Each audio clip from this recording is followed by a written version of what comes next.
we have been going over basic Bible prophecy, and we've worked our way from Genesis up through Psalms. And in Psalms we find that there are a great deal of prophecies, both messianic and future prophecies. We looked at some 2 weeks ago that were quoted in the New Testament, messianic prophecies as they were fulfilled, they were mentioned. And the Psalms are actually quoted 186 times in the New Testament. David and Asaph are quoted a lot. So, turn with me to Psalms 83. Psalms 83, and this is a psalm of Jasaph. Jasaph was the worship leader in David's day. He was a prophet. We see that he's a prophet from 2 Chronicles chapter 29 and verse 30. He's actually called a seer. What's a seer? A seer is someone who can predict the future, who can see what's going to happen. He's given special insight from God. And we find one of those areas in Psalms 83. This was written 3,000 years ago. This was written 3,000 years ago, but yet we find that the events that are described there are very much current for what's happening in the world today. If you're not aware of what's happening, if maybe you just watch local news or national news, you miss out on the fact that there are prophecies being fulfilled in the world stage today. So let's go ahead and look at Psalms 83 and verse 1. A psalm of Asaph. Do not keep silent, O God. Do not hold your peace, and do not be still, O God. Asaph is calling out upon God for action. Please don't be at ease. Please don't take a lax standing in sight of what's happening. Now, as Jasaph may be speaking to something that's currently happening in Israel, we find that he's also speaking of a future action which has never happened before. This group of nations that are listed. Don't want to get ahead of myself. Let's look on verse 2. For behold, your enemies make a tumult. That word tumult means a riot, an uproar, a commotion. And those who hate you have lifted up their heads. Now, who do these that are being mentioned? They're not yet mentioned, but they're going to. Who do they hate? They hate God. They're God's enemies. So though we see attention that is being focused on Israel, or attention that's being focused on the church, we have to understand that the real nature of the warfare is between the world and God. Going right back to the beginning of the garden, he said that he would put enmity between. There's enmity between Satan and God, his seed and his seed. There is a natural war happening, and it's a spiritual battle. I want you to remember that word riot that's there. Because over the past 3 years, we've watched nations, and some that are listed here in this chapter, have a kingdom against kingdom riot. Just as is prophesied by both Asaph and Jesus himself in Matthew 24. Well, let's look on. So these enemies of God mentioned in verse 2, we're talking about in verse 3. He says, they have taken crafty counsel against your people and consulted together against your sheltered ones. Now, as we've studied prophecy, we've said it's very, very important to understand who's being spoken of. Not to make an assertion or an idea that it's you if it's someone else. Who is being spoken of here as the people of God is the nation of Israel. These people that are being spoken of are taking crafty counsel against the nation of Israel. And they consult together against your sheltered ones. So Israel is still under the hand and protection of God. Let's read on in verse 4. They have said, come, let us cut them off from being a nation, that the name of Israel may be remembered no more. Now, are there current nations which are saying something like that? Are they making declarations like that? There are. And we'll find as we get further in this chapter, it is the nations that God said would be saying it. So, the purpose behind this crafty counsel is to cut them off from being a nation, to stop Israel from being a nation. Let's read on verse 5. And they have consulted together with one consent. So all of these that are going to be spoken of all have the same idea. They have the same conception, which was mentioned in verse 4. Let us cut them off from being a nation. So they have consulted together with one consent. They have formed a confederacy against you. Now there's currently in the Middle East a confederacy of nations. The Arab League is certainly there, but there is a deeper spiritual confederacy that is against God and against His people. And the desire to remove them from being a nation, that they'll be remembered no more. Now this is certainly a plan that's not crafted by mankind, but is crafted by Satan himself. An attempt to wipe Israel from the earth. And we'll get to the reason why in coming weeks. But their desire to stop Israel from calling out to God as their Messiah is the ultimate purpose, even though they don't realize it. They think their current purpose is for the land, which we're about to get to. So they formed a confederacy against God. It's not a confederacy against Israel, even though that's what they think it is. It is against God Himself, who has ordained Israel as His people.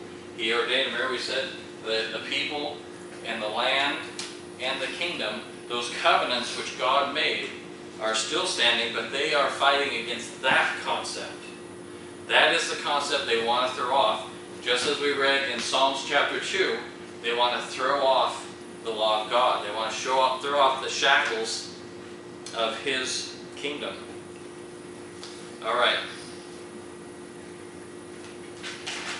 Let's read on in verse. I think I just skipped something. Nope, I'm good. All right, let's go on. Now here's who is in this confederacy. This is who is in verse 6. The tents of Edom and the Ishmaelites, Moab and the Hagarians, Gebal and Ammon and Amalek, Philistia with the inhabitants of Tyre. Assyria is also joined with them. They have helped the children of Lot. Selah, rest. Now, do those names mean anything to you today? Do you recognize any of those names? Was Lot Abraham's nephew? He was Abraham's nephew. Well, as of probably 200 years ago, those names really wouldn't have been very relevant because there weren't even established nations in those lands that are today. Let's go through that list. The tents of Edom. Well, let's back up. Let's start with Ishmaelites. The Ishmaelites. Esau married a daughter of Ishmael, and they settled in Saudi Arabia. So we have Saudi Arabia.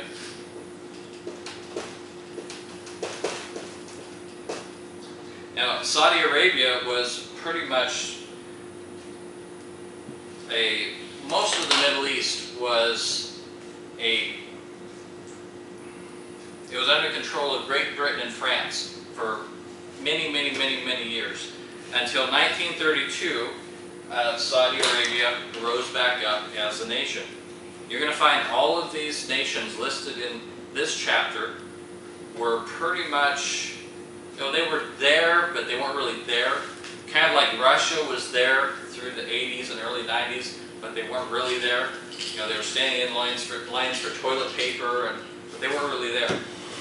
Next one, Moab. the descendants of Lot, and that's in central Jordan. There are also some of the Jordanians that are in the Gaza Strip. But Moab would be representative of Jordan. You recognize these names? You know these names. Alright, the next one, the Hagarians. This is descendants of Hagar. You remember that was the Egyptian woman that Abraham, the handmaiden. So that's representative of Egypt.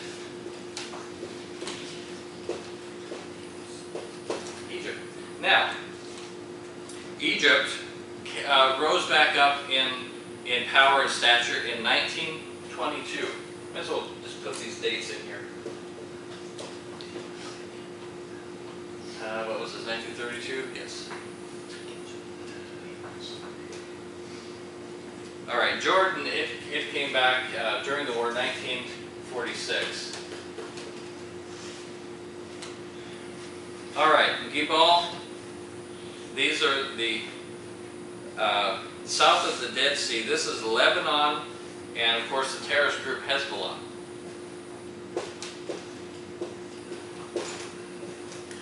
Now, just this week, Lebanon said that they were throwing off their peace treaty with Israel because of the activity on the Temple Mount, because the Jews want to worship on the Temple Mount.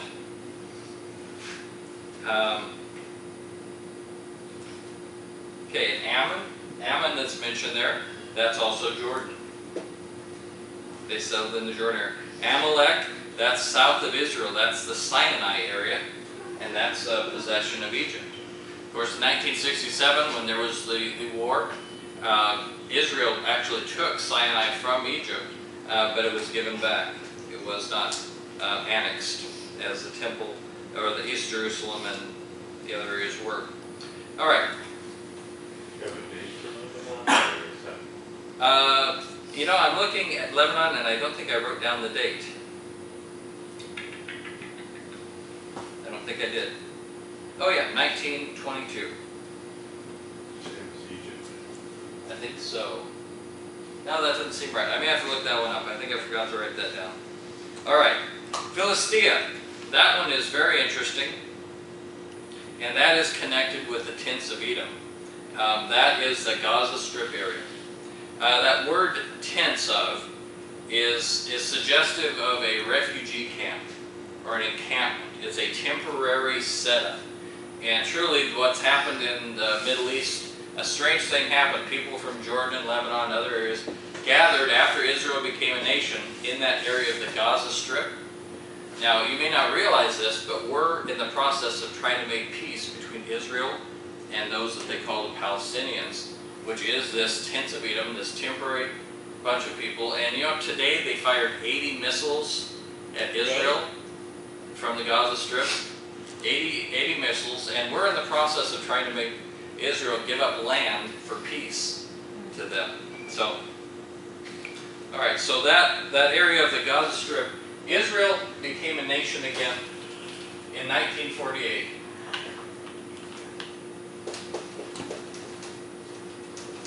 And this settlement that is the Gaza Strip, or the tents of Edom, that came after Israel in 1949. And you notice how this prophecy, this list of nations, has reassembled in just the last 100 years. The inhabitants of Tyre is the next one listed there, and that's south of Lebanon. We see the Turkey area, Hezbollah, in that one. So the main character is Lebanon, and the terrorist group that's there is Hezbollah. Assyria was a larger piece of land, but contained in that kingdom of Assyria was the nation of Syria and Iraq.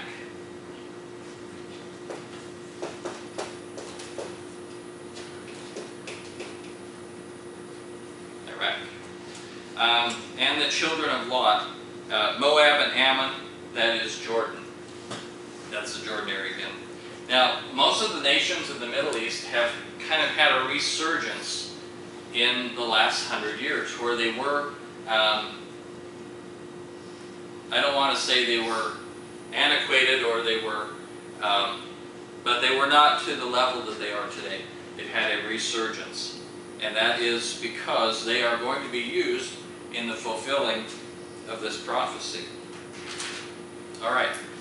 Now, we said the reason why they are going to go to war is, we read that in verse 5, but let's also read on in verse 12. I listed from verse 9 through verse 11.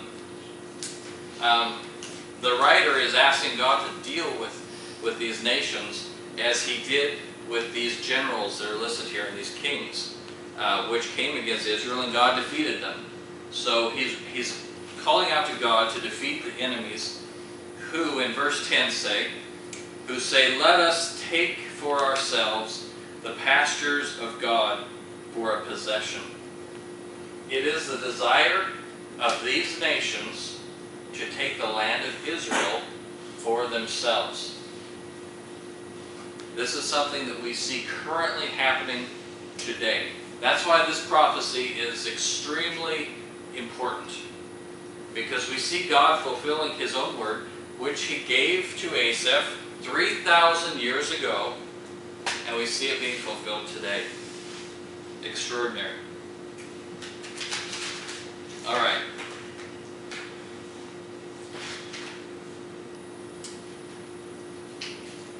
Then in verse 16 it says, fill their faces with shame, that they may seek your name, O Lord. Let them be confounded and dismayed forever. Yes, let them be put to shame and perish, that they may know you, whose name alone is the Lord, are the Most High over the earth. So the ultimate goal is for people to recognize that God is God. And today we have a huge amount of distraction. We have lives that are full of busyness. And truthfully, us in America, we don't even see what's happening over in the Middle East.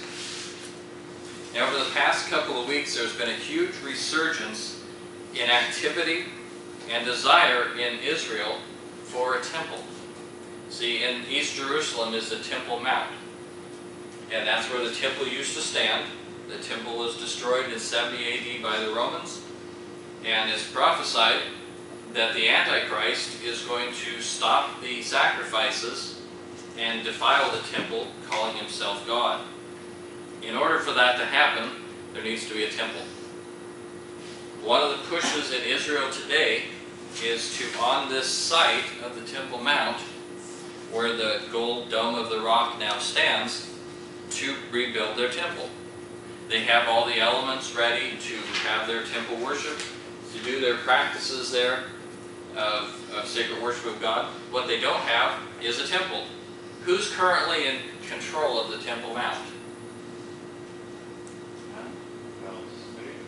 Well, yeah, the Arabs. The Arabs, the Muslims have control of it. Even though it's in the possession of Israel, it's not under the domain of the Jews. They're not allowed to go up there to worship.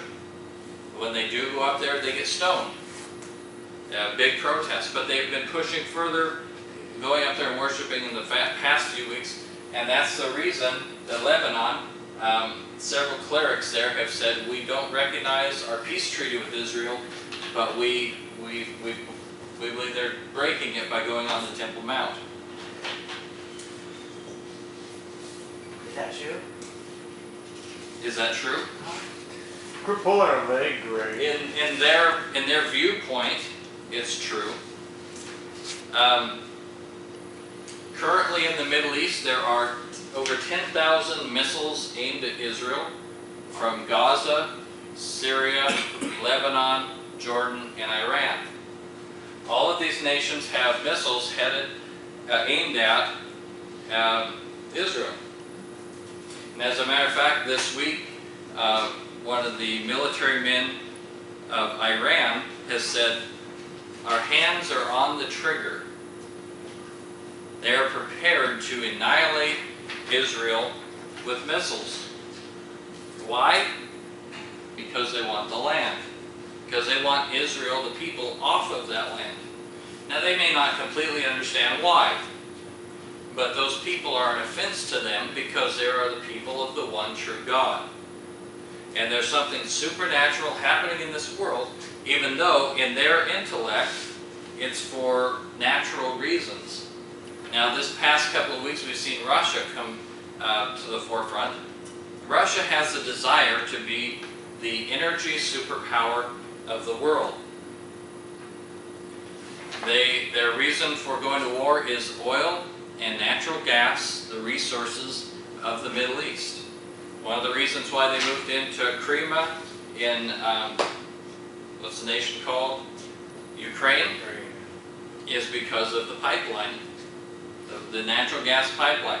And do you know where they've just recently in the past few years discovered a huge natural gas pool, one of the biggest in the world? Israel. Israel is going to be one of the targets of Russia, which is a different prophecy. That's Ezekiel 38, which we'll get to. But Israel is becoming the energy superpower of the world. Back 5 years ago, they had no oil, they had no natural gas. They were just in a desert place growing fruits and vegetables. Now today, they are becoming an energy superpower, growing and growing up the list of who's got the biggest. Now, why is all this important? Because today we are watching the fulfillment of prophecy. All of the nations that God said would be involved in this attack on Israel, in this conspiracy, this confederacy against Israel, are currently active. They're currently doing exactly what God said they would be doing. God said they would be calling to remove them from the land. Let us cut them off from being a nation, that the name of Israel will be remembered no more. Now currently the Palestinians that are in this Gaza Strip, they want peace, but more than peace, they want a piece of land. And they're going to keep taking and taking. And America is trying to help Israel get peace by suggesting that they give up land. Well, they'll keep giving up land and giving up land until they're in the ocean, until Israel is no more, because that's the desire of these nations. It's a spiritual battle, even though they think it's a physical, natural battle for land or for resources. But really it's because they hate God and they hate the people that God is blessing. This is a battle that's been going on for centuries. All right. All right, let's go ahead and pause there for a minute, because we're going to not just talk about this prophecy, but we're going to talk about another event that's coming up in April. It's the beginning of some eclipse events. There are 4 lunar eclipses that are going to happen on the same day as Jewish festivals. And there are quite a bit of misunderstanding about those. Larry, will you pass those out for me? We'll get to those in just a moment. Turn with me in your Bibles to Joel chapter 2 and verse 31.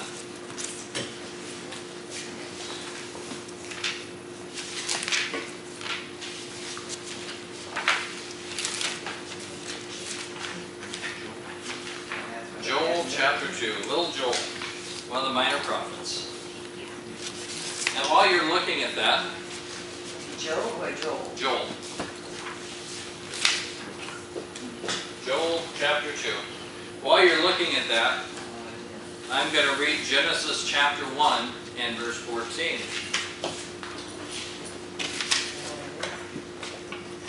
You can look and it'll be in your... Oh, I see. Got it? Okay. In Genesis chapter 1 verse 14, God is talking about the sun and the moon, and it says, and God said, let there be light in the firmament of the heaven, to divide the day from the night, and let them be for signs and for seasons, for days and for years. For signs and for seasons. This is the same word terminology to that we see used, for the Jewish feasts. Let them be for signs, marking times, and for seasons. Those times is actually the same word used for God's appointed dates, the feasts. Do we know what the feasts are? Passover is a feast. The Day of Atonement is a feast. What's interesting is these lunar eclipses are going to land on the same days as these Jewish feasts. Let's do a little background on that. There are some very big assertions being made by a couple of people who have written books about these. They're called blood moons. When you have 4 lunar eclipses, 2 in one year, backed by 2 in the next year, and it is a rare occasion when these lunar eclipses land on a Jewish feast. If we go back to the 1400s, if we go back to 1492, we had this same event happen, 4 blood moons, and what happened that year actually they happened in 93. What happened in 92 is the Jews were thrown out of Spain, and what started was the Spanish Inquisition. Does anybody remember the Spanish Inquisition? Yeah, this is a huge event of persecution. This was a huge attack on Muslims, Jews, and Christians who were non-Catholic. It was illegal to have a Bible. It was illegal to pray and not pray to the priest and pope. It was illegal to be a Jew. It was illegal to be a lot of things, but those are the major things that we're going to look at. There was a huge persecution attack on the Jews. Now, in the 1900s, we see the next set of these 4 lunar eclipses happening. You see them on your chart. In 1949. Now, what happened just before that was the birth of Israel. And a lot of the writers of these books suggest this type of event is what these are marking. And I would suggest they're mistaken. Birth of Israel happened, and that was an incredible thing. But I think what is marked with these blood moons, we're going to see is a little different. Because what happened in 1949 is these blood moons begin happening. And what was happening to the Jews at that point was an Arab-Israeli war.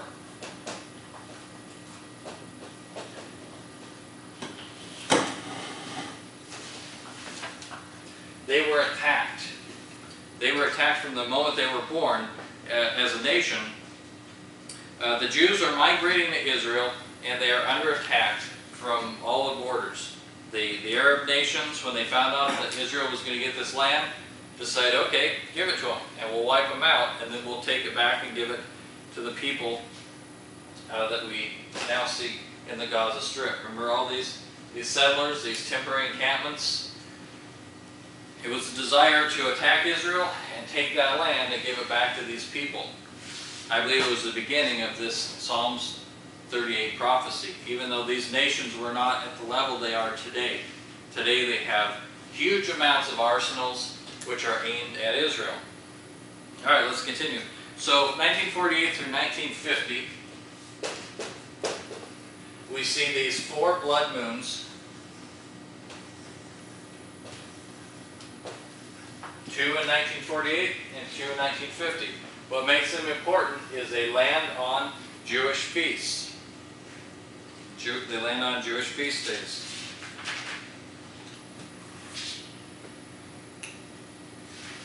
All right. Now, these are rare events to have these 4 lunar eclipses happen together like this. They happen in the 1400s, and they happen twice in the 1900s. The next time we see them is